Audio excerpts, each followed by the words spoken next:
أعوذ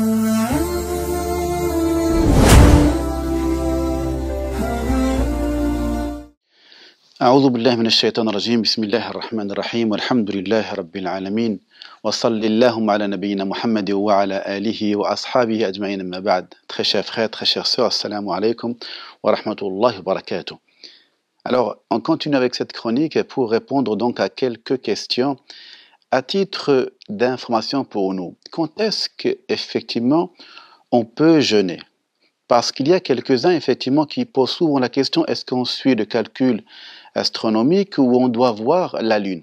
Pour être honnête avec vous, les savants ne sont pas d'accord sur cette question. Il y a les partisans du calcul et il y a les partisans en fait de la vue de la Lune. Bien sûr qu'elle soit avec un télescope ou avec l'œil nu, donc c'est la même chose pour eux, sauf que le calcul des savants l'interdisent. Très honnêtement, pour ne pas rentrer dans ce débat, en disant que les savants contemporains, quelques savants contemporains bien sûr, le permettent, l'avis qui me convainc le plus, mais sans l'imposer à mes frères et mes sœurs, c'est la vue de la Lune. Parce que Allah subhanahu wa ta'ala dit فَمَنْ شَهِدَ مِنْكُمُ الشَّهْرَ فَلْيَصُمْهُ, celui parmi vous qui voit le mois. Et ici, le mois, ça veut dire la Lune. Donc, cette nouvelle Lune qui naît. Et dans le hadith, il est dit فَإِذَا رَأَيْتُمُوهُ فَصُومُوا وَإِذَا رَأَيْتُمُوهُ فَأَفْطِرُوا فَإِذَا رَأَيْتُمُوهُ فَصُومُوا. Si vous le voyez donc, vous jeûnez, ça veut dire c'est le début du mois de Ramadan. Et si vous le voyez, vous فَأَفْطِرُوا, rompez le jeûne, ça veut dire c'est par rapport à Shawwal. Donc, ceci dit, il y a une divergence et disons-le très honnêtement. Maintenant, si on part sur cette base qu'on voit la Lune, est-ce que la question qui se pose, est-ce que premièrement, est-ce qu'il faut un seul ou deux témoins? Il y a une personne qui arrive qui nous dit, bien sûr, une personne de confiance, digne de confiance. Les jurisconsultes spécifient que, quelques-uns bien sûr, un seul témoin suffit pour pouvoir jeûner. Mais il faut qu'il soit de confiance. On trouve cet avis عند الحنفية والشافعية, on le trouve aussi donc عند الحنابلة. Donc ces trois écoles-là, donc chez les Hanafites, chez les Shafi'ites ainsi que chez les Hanbalites. Donc un témoin suffit. Par contre, عند المالكية, chez les Malikites, ou bien l'avis de Sufyan al-Thawri, al-Layth ou bien al-Awza'i, rahmatullahi alayhim ajma'in, eux spécifient qu'il faut deux témoins. C'est une comparaison par analogie par rapport au témoignage, parce que quand on fait un témoignage, il faut deux témoins, donc ils font cette comparaison par analogie. Maintenant, si on voit la Lune dans un pays, est-ce qu'il faut que tout le monde, tous les musulmans jeûnent, ou bien il ne faut que les gens de ce pays? Encore divergence entre nos jurisconsultes, qu'Allah leur fasse miséricorde. Quelques-uns, qu'est-ce qu'ils disent? Les premiers qui disent que quand on le voit dans un pays, ce qu'il faut que tout le monde jeûne. فَإِذَا رَأَيْتُمُوهُ فَصُومُوا أو كما قال صلوات ربي عليه وسلم. Il se base entre autres sur ce texte, sur ce hadith. Si vous le voyez donc, vous jeûnez. Ils disent هذا نداء لكل المسلمين. C'est un appel pour tous les musulmans et ils mettent en évidence, en exergue que ceci est mieux pour les musulmans qu'ils soient unis. Bien sûr, dans une époque où malheureusement les musulmans ne sont pas dans cette phase, ça c'est une parenthèse, pour eux, ils mettent en avant-plan cette argumentation, bien sûr, et le texte qui passe bien avant, bien sûr. Bien. Et d'autres, on trouve ceci bien sûr, on le trouve, cet avis, pour être honnête, on le trouve dans les quatre écoles, même si quelques savants disent pas quelques savants des Shafi'ites, mais on le trouve عند المالكية والحنفية والحنابلة, les Hanbalites aussi en même temps. Un autre avis qui dit non.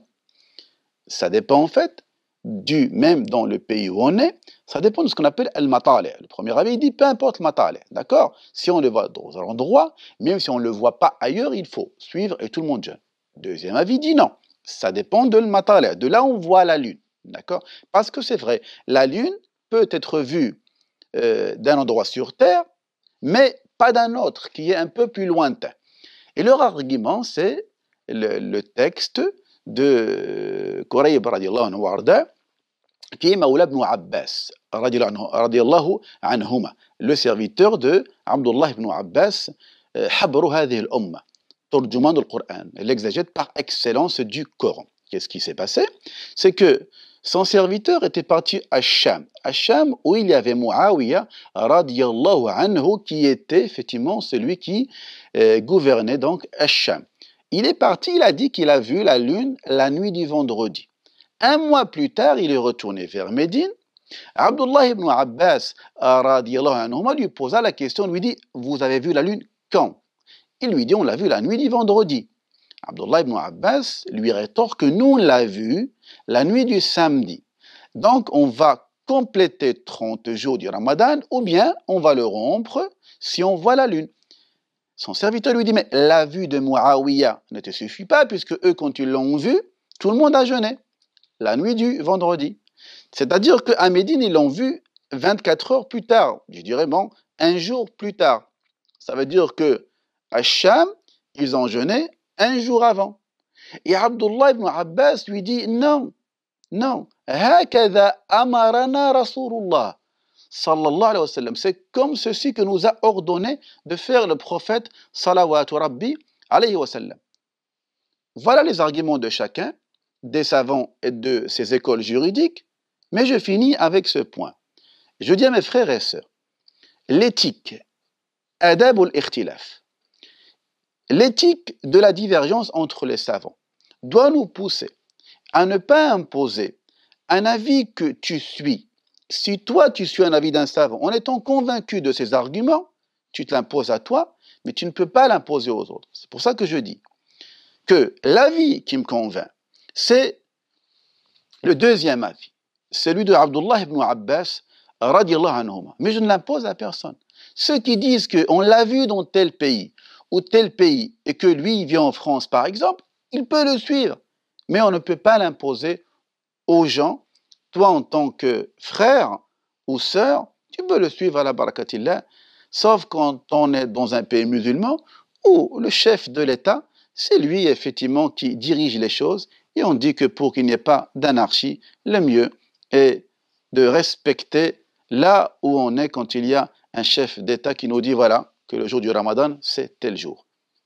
Ça, c'est les différents avis des savants. Fallahumma zidna ilman ya arhamar rahimin. Aqulu qawli hadha wa astaghfirullah innahu at-tawwabur rahim. Wassalamu alaykum wa rahmatullahi wa barakatuh.